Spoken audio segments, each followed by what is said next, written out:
안녕하세요. 오늘의 질문, 강국진입니다. 오늘은 열린 사회와 그 적들, 이 책에 나오는 본질주의와 유명론이라는 것에 대해서 얘기해 보겠습니다. 칼 포퍼는 1945년에 전체주의를 비판하는 열린 사회와 그 적들을 출간했는데요. 이 책에서 칼 포퍼가 한 유명한 말이 있습니다. 그것은 바로 과학은 유명론에 도달한 반면 사회과학은 여전히 본질주의에 머물러 있다라는 말이죠. 저는 이 문장이 이 책의 가장 핵심적인 문장이라고 생각합니다. 그런데 문제는 본질주의가 뭐고 유명론이 뭔가 하는 거겠죠. 본질주의라는 것은 지식의 과업을 사물에 숨겨진 본질을 찾는 것으로 보는 걸 말합니다. 그래서 본질주의자들은 이 본질들이 직관적으로 찾아질 수 있고 모든 본질은 그것의 고유한 이름을 가진다고 믿습니다. 반면에 유명론은 지식의 과업을 사물이 어떻게 움직이는가를 기술하는 목적을 위한 것으로 봅니다. 그러니까 목적에 중심을 두면 유명론이고 본질을 찾겠다고 하면 본질주의가 되는 것이죠. 이 유명론이 얼마나 중요한가 하는 것을 이해할 수 있는 한 가지 방법은 사실은 우리가 오늘날 과학의 시대를 살고 있다고 말하죠. 이 과학이라는 것은 엄밀히 말하면 갈릴레이 시대 이후에 그 과학을 말하는데요. 왜냐하면 그 이전과 이후의 과학이 크게 달라졌기 때문이고 그 차이라는 것이 어떻게 말하면 바로 본질주의냐 유명론이냐 하는 차이이기 때문입니다. 그 갈릴레이 이전의 과학은 그 철학과 구분이 되지 않았고요. 그리고 그 사람들은 그때 당시에 그 철학자들은 말하자면 이런 질문을 던진 것이죠. 중력이란 무엇인가? 물질은 왜 떨어지는가? 그런데 갈릴레오 이후에 뉴턴 이후의 과학은 뭐가 왜 그런지, 뭐가 본질이 뭔지, 그러니까 예를 들어서 중력이 뭔지 이런 질문을 하는 것에 집중하지 않고요. 그냥 사물이 어떻게 움직이는가를 수학적으로 어떻게 잘 기술할 수 있는가 하는 것에 집중하기 시작합니다. 예를 들어서 뉴턴은 중력 이론을 만들 때 중력은 거리의 제곱에 반비례하고 질량에 비례한다. 이런 중력 법칙을 얘기했지 중력이 뭔지, 왜 중력이 그런 힘을 발휘하는지는 더 이상 묻지 않았습니다. 그리고 그 이후에 그 과학이 이렇게 엄청나게 발전한 것은 어떻게 말하면 바로 그 차이 때문인데요. 그 이전에 본질주의적으로 과학에 접근할 때는 사람들이 말하자면 과학 기술을 가지고 대단한 일을 할 수가 없었던 겁니다. 그런데 과학에서 우리가 본질을 찾지 말고 우리가 과학을 가지고 뭘 할 수 있는지를 좀 더 집중해서 생각하자라고 방향을 바꾼 결과 불과 몇백 년 만에 우리는 뉴턴 시대하고는 상상도 할 수 없는 비교도 할 수 없는 그 커다란 과학적 발전을 거치게 되었죠. 그래서 다시 본질주의와 유명론으로 돌아가면 본질주의적으로 생각하는 사람의 특징은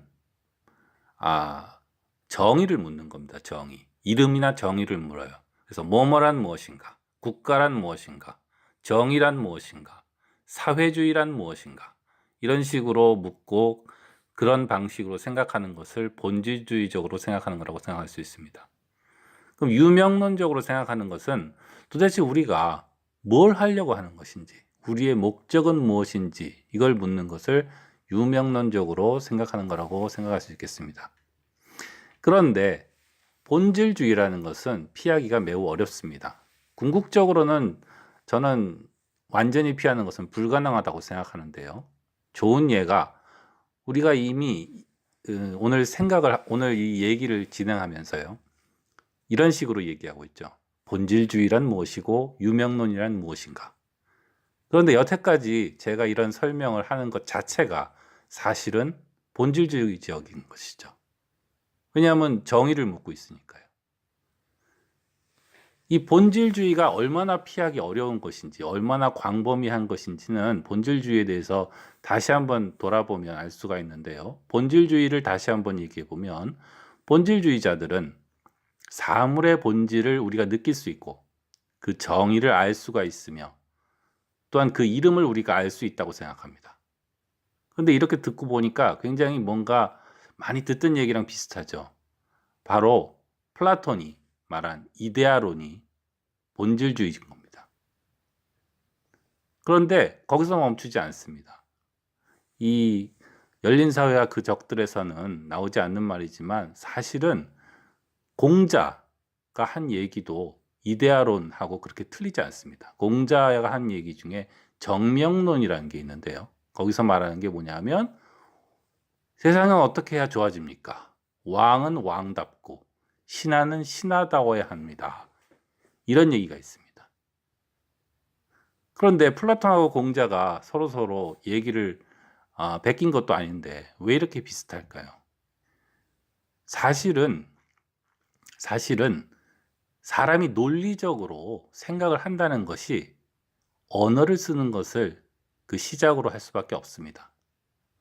그러니까 제가 돼지를 돼지라고 불렀는데 다른 사람은 그 돼지를 사과라고 부르면 소통이 안 되죠. 그뿐만 아니라 제가 5분 전에는 돼지를 돼지라고 불렀는데 5분 후에는 돼지를 사과로 부른다면 제 기억이나 제 사고방식이 일관성 있게 유지가 안 되겠죠. 그렇기 때문에 사람이 논리적으로 질서를 가지고 일관성 있게 생각한다는 것 자체가 언어를 정리정돈하는 것과 큰 관련이 있습니다.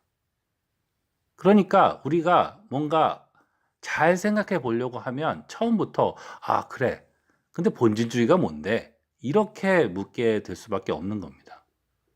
이런 의미에서 보자면 우리가 본질주의적인 태도라고 부르는 것을 완벽히 피하는 것은 거의 불가능하지 않은가. 저는 그렇게 생각합니다. 그래서 이런 방식으로 접근을 하면 자연스러운 결론이 바로 플라톤이나 공자가 한 것처럼 이 세상이 아주 혼잡한데 이 혼잡한 것을 정리정돈하려면 어떻게 해야 될까? 그것은 바로 그 이상적인 올바른 이름을 찾고 우리 사람들이 언어적인 혼돈을 없애면 그럼 세상이 잘 돌아간다. 옛날에는 세상이 좋았는데 지금은 그런 언어적인 혼란이 와서 사람들이 이건지 저건지 잘 몰라서 세상이 혼잡하다. 그러니 내가 잘 정리정돈해 주겠다. 이런 태도를 가지게 되는 겁니다. 그렇다면은 본질주의를 피할 수 없다면은 유명론을 왜 얘기할까요?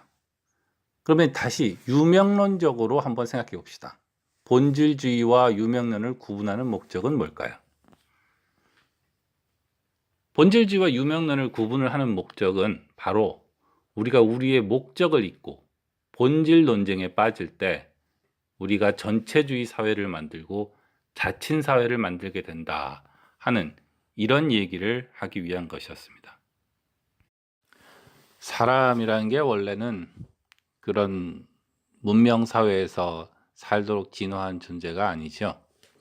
그래서 우리가 옛날에 그 원시인처럼 수렵 채집을 하고 단순하게 살 때는 어쩌면 이 본질주의니 유명론이니 하는 말도 없었겠지만 이런 걸 구분할 이유도 없었을지 모릅니다. 왜냐하면 우리가 세상을 보고 인식하는 것이 단순하니까요.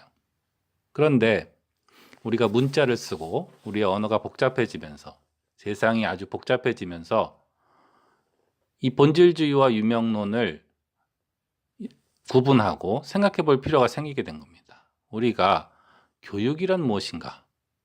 국가란 무엇인가? 이런 질문을 던지지 않을 수는 없지만 우리가 이런 질문에 빠져서 계속 그 본질을 추구하다 보면 목적을 잃어버리고 어떤 사상이나 어떤 시스템에 빠져서 헤어나올 수가 없게 됩니다. 그리고 이런 시스템을 크게 만들면 결국은 어떻게 되냐 하면 이런 본질을 가장 잘 알고 있다고 생각하는 주장하는 철학자, 사상가 지식인 이런 사람들이 내가 본질을 아는데 너희들은 공부를 덜해서 본질을 잘 모르니 결국은 내 말대로 하시오. 이런 결론을 만들게 되는 겁니다. 그게 바로 플라톤이 말한 철학 왕이었죠. 열린 사회와 그 적들이라는 이 책을 소개하는 동영상을 제가 몇 개 본 적이 있습니다. 물론 자세히 보지는 않았지만 그 내용을 보면서 제가 느낀 느낌은요, 사람들이 열린 사회와 그 적들을 공산주의를 비판하기 위한 것으로, 그러니까 공산주의의 반대는 자본주의라고 생각하고, 그러니까 열린 사회와 그 적들은 자본주의를 찬양하기 위한 책으로 이렇게 이해하는 경우가 종종 있는 것 같더라고요. 그렇게 설명하시는 분들도 있고, 특히 우리 사회에서 우파라고 말씀하시는 분들이 그렇게 말하는 경향이 있는 것 같은데요. 사실은 우파가 뭐고 좌파가 뭐냐, 이렇게 한참 따지는 것도 바로 본질주의적으로 생각하는 것이죠. 그런데 열린 사회와 그 적들은 단순하게 공산주의라던가 혹은 플라톤 철학을 비판하기 위한 게 아닙니다. 그러니까 공산주의를 찬양하지도 비판하지 않는 것은 아니지만, 그렇다고 해서 뭐 자본주의를 찬양하고 그런 게 아니에요. 이 책은 본질주의적인 접근으로 우리를 관념에 닫힌 세계에 빠지게 하는 모든 접근을 다 반대하는 겁니다. 그러니까 단순한 사고방식으로 이건 이거고 저거는 저거야, 너는 뭘 모르는구나, 이런 식으로 접근하는 모든 사람을 다 반대하는 겁니다. 여기서 반대하는 것은 과학의 단계에 이르지 못했으면서 미래를 예측할 수 있다고 말하는 그런 유사과학적인 사회과학들, 사상들을 비판하는 거예요. 왜냐하면 그런 것들은 실제적으로 예측 능력도 없으면서 사람들을 관념에 닫힌 세계로 빠지게 만들기 때문이죠. 포퍼가 이 책에서 자주 반복하는 얘기가 하나 있습니다. 그것은 미래는 우리의 선택의 결과라는 것입니다. 미래가 어떤 법칙에 의해서 결정되어져 있고, 그래서 어떤 통찰력이 있는 사람들이 미래를 예측할 수 있고, 그래서 그것 때문에 우리가 이렇게 저렇게 행동해야 된다라는 것들은 좀 근거가 없다는 것이죠. 그래서 우리는 미래가 우리의 선택으로, 역사가 우리의 선택으로 만들어진다는 것을 기억해야 한다라는 것이 칼 포퍼가 가장 강조하는 얘기고요. 또 한 가지, 포퍼가 아주 직접적으로 강조하고 있다고 생각하지는 않지만 책 전반에 걸쳐서 말하고 있는 중요한 메시지는 우리는 우리의 무지를 인식하면서 살아야 된다는 겁니다. 유명론과 본질주의의 가장 커다란 차이는, 본질주의는 본질을 알았다고 생각하는 순간 우리는 우리가 세상에 모르는 게 없다고 생각합니다. 우리는 본질을 알았으니까요. 예를 들어서 원의 수학적 정의는 한 점에서 같은 거리에 있는 점들의 집합이죠. 근데 이렇게 알고 나면 우리는 원에 대해서 더 모르는 게 없습니다. 이런 게 본질주의적 이해예요. 그런데 유명론적 이해는 그 정의를 더 이상 파고들지 않기 때문에 우리는 이만큼은 알고 있지만 언제나 우리에게는 무지의 세계가 있다는 것을 느끼게 만듭니다. 우리는 중력이 뭔지 모르죠. 근데 단지 중력은 거리의 제곱에 반비례해서 줄어들 뿐이다, 이런 식으로 생각하는 것이 유명론이죠. 유명론은 무지를 인식하면서 사고하는 겁니다. 우리는 아는 것도 있지만 모르는 게 있다. 전체의 일부를 알 뿐이고 단지 우리는 우리의 목적을 위해서 필요한 만큼 알 뿐이고, 이런 식으로 생각하는 것이 유명론입니다. 우리가 본질주의에 빠질 때 우리는 우리가 무지하다는 것을, 우리가 뭘 모른다는 것을 잊어버리게 되는 것이죠. 우리가 뭘 모르는지 모르니까, 우리는 다 알고 있으니까, 그래서 전체주의에 빠지게 되는 겁니다. 다른 사람의 얘기는 들을 필요가 없고 내 답은 절대 흔들릴 수 없는 진리니까 다른 사람들을 고쳐줘야겠다, 다른 사람들의 머리를 세뇌해야겠다, 이런 식의 생각을 쉽게 하게 되는 것입니다. 아까 그 플라톤이랑 공자의 유사성에 대해서 얘기한 적이 있는데요. 21세기의 한국 지식인 중에 많은 사람들은 그 조선시대의 주자학자 이런 사람들을 비판하는 경우가 많죠. 그런데 사실은 대부분의 현대 한국인들은 우리가 그 비판하는 조선시대의 주자학자랑 같은 식으로 사고하고 있다고 생각할 수도 있습니다. 왜냐하면 우리가 여전히 좌파가 뭔지, 우파가 뭔지, 뭐 자유민주주의가 뭐고 신자유주의가 뭔지 이런 본질주의적인 논쟁에 빠져서 목적을 잃어버리고 있다면 그것은 조선시대에 있었던 어떤 뭐 예의범절에 대한 논쟁 이런 것과 다를 바가 없어지는 것이죠. 그래서 본질주의와 유명론 이 차이를 이해하는 것이 열린 사회와 그 적들을 이해하는 데 있어서 참 중요한 일이고 그걸 그 이전에 오늘날 한국 사람들에게 중요한 얘기라고 생각되어서 오늘 소개드렸습니다. 그럼 이만 마치겠습니다. 안녕히 계세요.